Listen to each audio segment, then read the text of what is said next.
Pengaruh pemikiran Imam Al-Ghazali terhadap perkembangan peradaban Islam. Biografi Imam Al-Ghazali. Nama lengkap Al-Ghazali adalah Zainuddin Abu Hamid Muhammad ibnu Ahmad At-Tusi Al-Ghazali. Dilahirkan di Tus tahun 450 atau 1058. Biasa dipanggil Abu Hamid.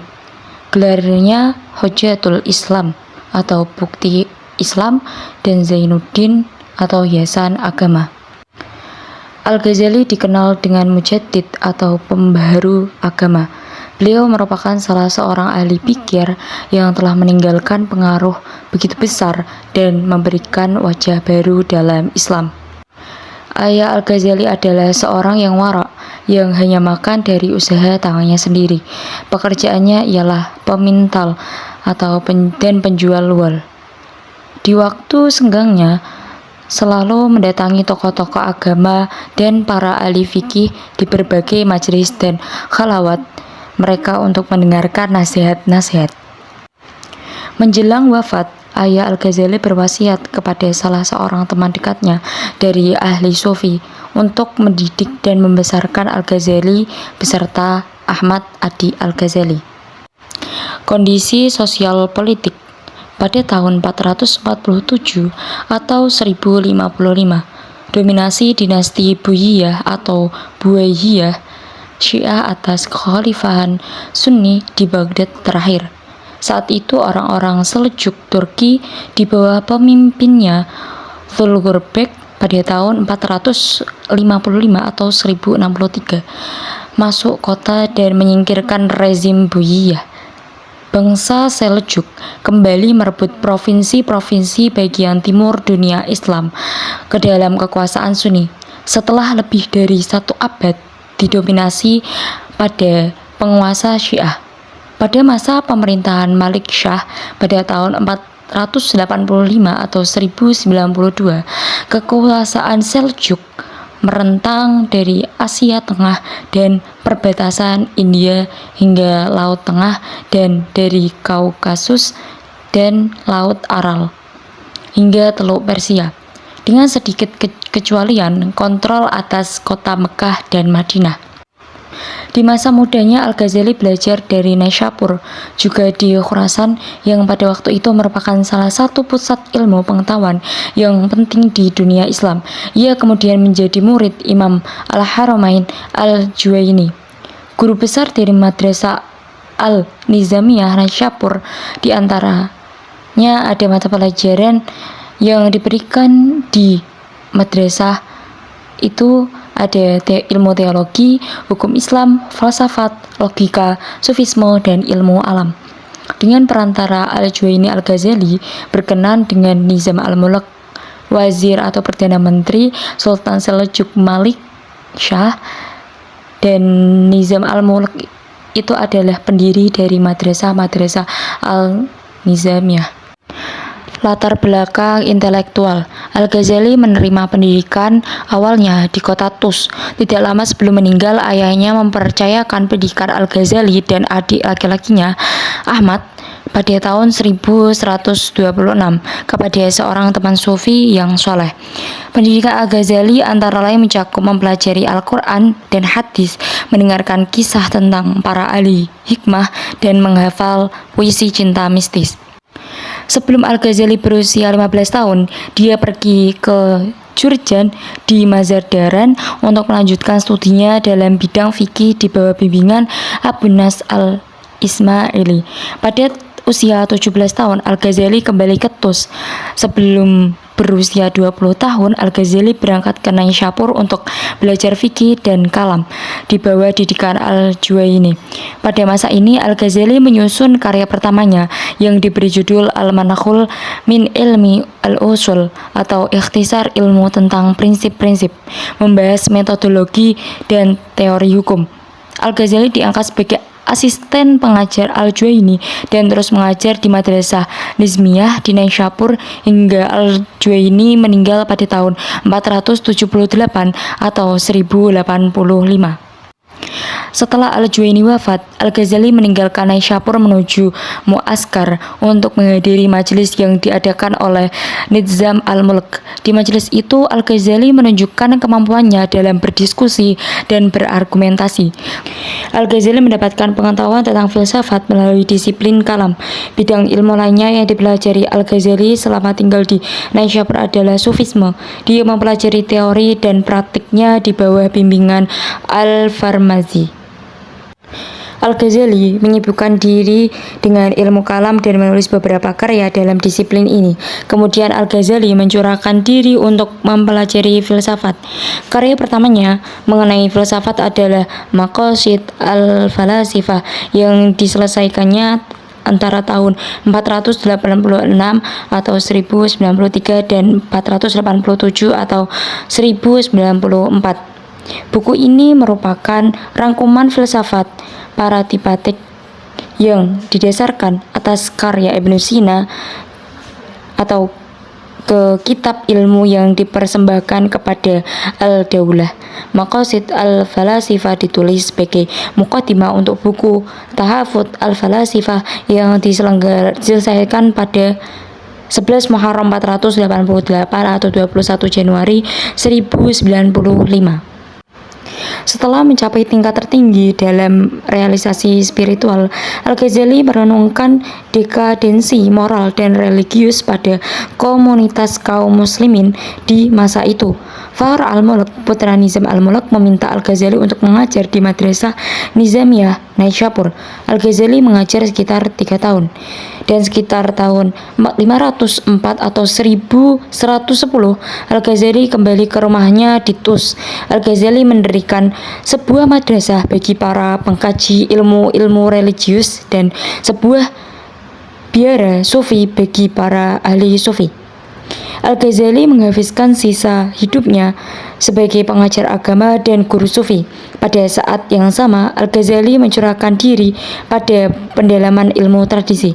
Al-Ghazali wafat pada hari Ahad 14 Jumadil Akhir tahun 505 atau 18 Desember 1111 pada usia 53 tahun.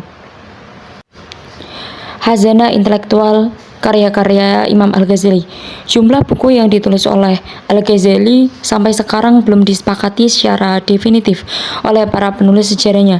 Penelitian paling akhir tentang jumlah buku yang dikarang oleh Al-Ghazali dilakukan oleh Abdurrahman Al-Badawi dalam buku Mu'allafat Al-Ghazali. Dalam buku tersebut, Abdurrahman Al-Badawi mengklasifikasikan buku-buku yang ada hubungannya dengan karya Al-Ghazali dalam 3 kelompok. Yang pertama, kelompok buku yang dapat dipastikan sebagai karya Al-Ghazali sebanyak 72 buku. Kedua, kelompok buku yang diragukan sebagai karyanya yang asli sebanyak 22 buku. Ketiga, kelompok buku yang dapat dipastikan bukan karyanya sebanyak 31 buku. Dan buku-buku yang ditulis oleh Al-Ghazali tersebut meliputi berbagai bidang ilmu yang populer pada zamannya. Di antaranya ada tafsir Al-Quran, ilmu kalam, usul fikih, tasawuf, mantik, filsafat, dan lain-lain. Sebagaimana dijelaskan Al-Ghazali dalam bukunya Al-Munqidh Al-Dalal, penyelamat dari kesesatan. Ia ingin mencari kebenaran yang sebenarnya, yaitu kebenaran yang diyakininya betul-betul kebenaran, seperti kebenaran 10 lebih banyak dari 3. Sekiranya ada orang yang mengatakan 3 lebih banyak dari 10 dengan argumen bahwa tongkat pada ia dapat dijadikan sebagai ular, dan hal itu memang betul dilaksanakan, saya akan kagum melihat kemampuannya. Tetapi sungguh pun demikian, kebanyakan saya bahwa 10 lebih banyak dari 3 tidak akan goyang. Seperti inilah menurut Al-Ghazali pengetahuan yang sebenarnya. Pada mulanya, pengetahuan seperti itu dijumpai Al-Ghazali dalam hal-hal seperti yang ditangkap dalam panca indera. Tetapi baginya kemudian ternyata bahwa panca indera juga berdusta. Karena tidak percaya pada panca indera lagi, ia kemudian meletakkan kepercayaannya kepada akal. Tetapi akal juga ternyata tidak dapat dipercaya sewaktu bermimpi. Demikian Al-Ghazali. Orang melihat hal-hal yang kebenarannya diyakininya betul-betul, tetapi setelah bangun ia sadar bahwa apa yang ia lihat benar itu sebetulnya tidaklah benar. Al-Ghazali meragukan otoritas panca indera dan akal. Seperti Descartes berpendapat bahwa pengetahuan yang dijamin oleh panca indera tidak bebas dari ilusi dan halusinasi. Juga ada kemungkinan penipuan melalui perbuatan-perbuatan iblis. Jika pengetahuan indrawi tidak bisa diandalkan, maka pengetahuan rasional pun dapat diragukan. Sebagaimana pengetahuan indrawi dapat dikritik oleh akal dan kredibilitas diragukan, pada demikian pula pengetahuan rasional dapat dikritik oleh daya yang lebih tinggi dan diragukan kebenarannya. Al-Ghazali seorang yang sangat cerdas, teliti, sempurna jasadnya, istimewanya berpendapat, dan kuat hafalannya menguasai makna-makna yang mendalam. Al-Ghazali seorang ahli di bidang fikih Syafi'i, teologi, tafsir, tasawuf, filsafat, dan syair-syair Arab. Al-Ghazali menguasai ilmu fikih, usul fikih, kalam atau teologi, jadal atau dialektika, dan mantik atau logika.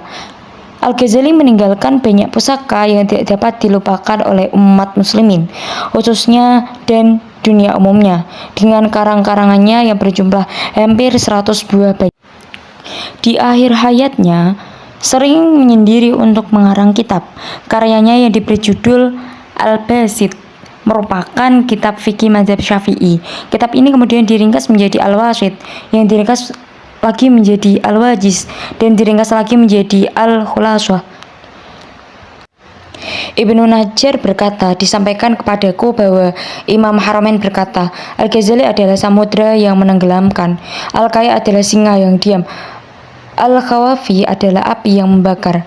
Al-Salafi berkata, aku mendengar para fuqaha berkata, Al-Juwaini berkata kepada murid-muridnya apabila mereka terdebat, tahqiq adalah milik Al-Khawafi, pengalaman adalah milik Al-Ghazali, dan penjelasan adalah milik Al-Kaya. Al-Salafi juga berkata, Abu Ma'ali membaca kitab Al-Maghul karya Al-Ghazali, lalu dia berkata, kamu telah mengkuburku ketika aku masih hidup, tidaklah kamu hendak menahan diri sekarang, kitabmu telah menutupi kitabku. Al-Ghazali mempunyai banyak karya, di antaranya yang paling penting adalah Ihya Ulumuddin, Ayyuha Al-Walad, Bidayah Al-Hidayah, Al-Munqis min Al-Dalal, Al-Wajiz Al-Basit, wa Al-Wasit tentang fikih Syafi'i, Tahaful Al-Falasifah, Al-Maghul Al-Mustafa tentang ilmu usul fikih. Sebagai filosof, Al-Ghazali mengikuti aliran filsafat yang dinamakan mazhab hissiyat atau dapat diartikan mazhab perasaan.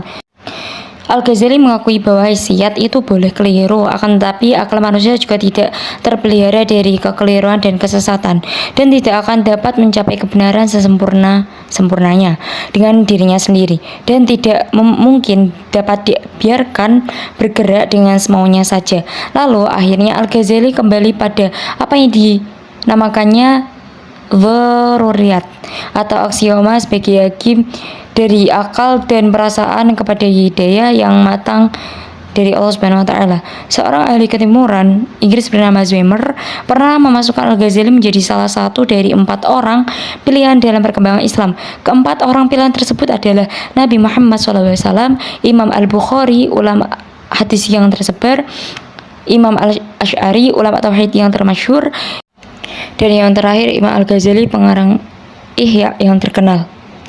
Pemikiran utama Imam Al-Ghazali: Tahafut al-falasifah atau kritik terhadap filsafat. Al-Ghazali mempelajari filsafat kelihatannya untuk menyelidiki apakah pendapat-pendapat yang dikemukakan oleh filosof-filosof itulah yang merupakan kebenaran. Baginya ternyata bahwa argumen-argumen yang mereka kemukakan tidak kuat, dan menurut keyakinannya ada yang bertentangan dengan ajaran-ajaran Islam. Akhirnya ia mengambil sikap menentang terhadap filsafat. Di waktu inilah ia mengarang buku Maqasid al-Falasifah atau pemikiran kaum filosof. Buku Maqasidul Falasifah berisi ringkasan dari bermacam-macam ilmu falsafah, mantik, metafisika, dan fisika. Di dalam buku Maqasid al-Falasifah, Al-Ghazali menjelaskan pemikiran-pemikiran filsafat terutama menurut Ibnu Sina. Sebagaimana dijelaskan oleh Al-Ghazali sendiri dalam pendahuluannya, buku itu dikarangnya untuk kemudian mengkritik dan menghancurkan falsafat. Kritikan itu datang dalam bentuk buku Tahafut al-Falasifah, kekacauan pemikiran filosof, atau The Incoherence of the Philosophers. Al-Ghazali memberikan reaksi keras terhadap Neoplatonisme Islam. Menurutnya banyak sekali terdapat kesalahan filsuf karena mereka tidak teliti seperti halnya dalam lapangan logika dan matematika. Untuk itu Al-Ghazali mengecam secara langsung dua tokoh Neoplatonisme Muslim, yaitu Al-Farabi dan Ibnu Sina, dan secara tidak langsung kepada Aristoteles, guru mereka.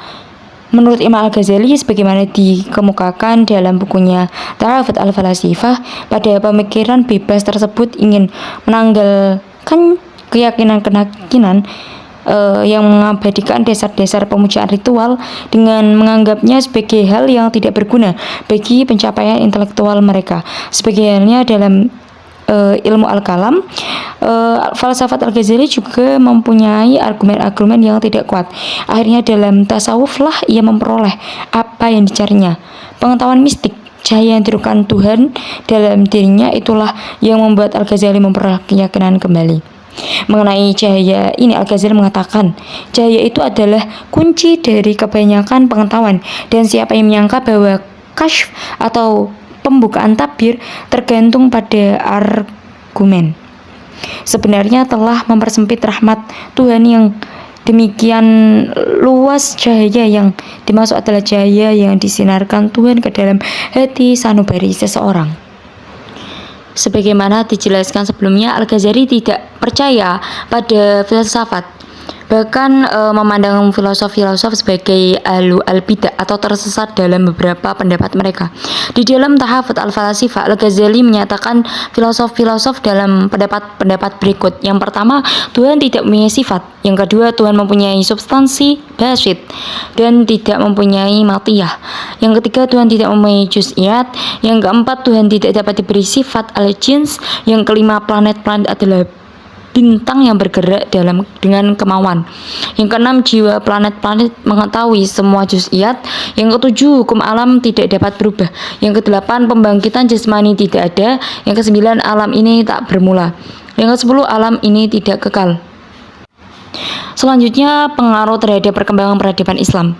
Al-Ghazali membagi umat manusia ke dalam tiga golongan, yakni yang pertama, kaum awam. Dengan cara akalnya yang sederhana, tidak dapat menangkap hakikat-hakikat. Mereka mempunyai sifat lekas percaya dan menurut. Golongan ini harus dihadapi dengan sikap memberi nasihat dan petunjuk.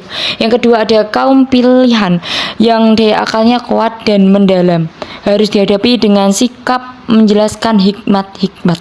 Yang ketiga, ada kaum penengkar, dihadapi dengan sikap memantapkan argumen-argumen.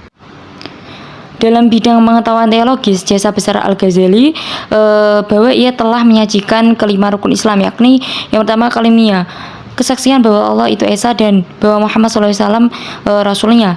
Yang kedua, namaz, sholat wajib.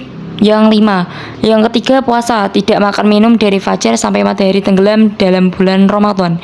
Yang keempat, zakat, memberikan 2,5% dari tabungan tahunan kepada fakir miskin. Yang kelima, haji, naik haji, dengan kata-kata mistik disertai tafsiran mistiknya.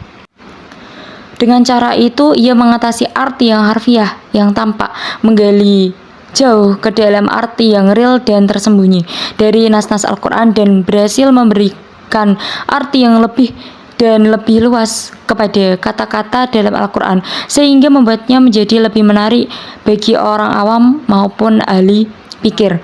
Al-Ghazali tidak pernah menyimpang dari jalan ortodoks. Ia berpendapat bahwa semua tata cara seperti yang ditentukan dalam Al-Quran dan Sunnah harus dilaksanakan menurut huruf dan jiwanya. Al-Ghazali mengikis semua ajaran tasawuf yang menurutnya tidak islami. Sufisme, hasil rekayasanya itu yang sudah merupakan corak baru, mendapat tempat yang terhormat dan kesejahteraan pemikiran umat Islam. Pendekatan yang dilakukan oleh Al-Ghazali nampaknya bagi satu pihak memberikan jaminan untuk mempertahankan prinsip bahwa Allah dan alam ciptaannya adalah dua hal yang berbeda sehingga satu sama lain tidak mungkin bersatu. Di pihak lain memberikan kelonggaran pula bagi para sufi untuk memasuki pengalaman kesufian puncak itu tanpa kekhawatiran dituduh kafir. Gambaran ini menunjukkan tasawuf sebagai ilmu telah sampai ke fase kematangannya atau memasuki fase keempat yang ditandai dengan timbulnya dua aliran tasawuf, yaitu tasawuf sunni dan tasawuf filsafati. Buku hasil karya Al-Ghazali, Ihya Ulumuddin, telah diterjemahkan ke dalam berbagai bahasa di seluruh dunia Islam. Karya-karya mengenai etika sufi yang paling luas dan berpengaruh. Ihya Ulumuddin merupakan karya paling menonjol dari upaya Al-Ghazali untuk memulihkan keseimbangan dan keselarasan antaranya eksoterik dan dimensi eksoterik Islam.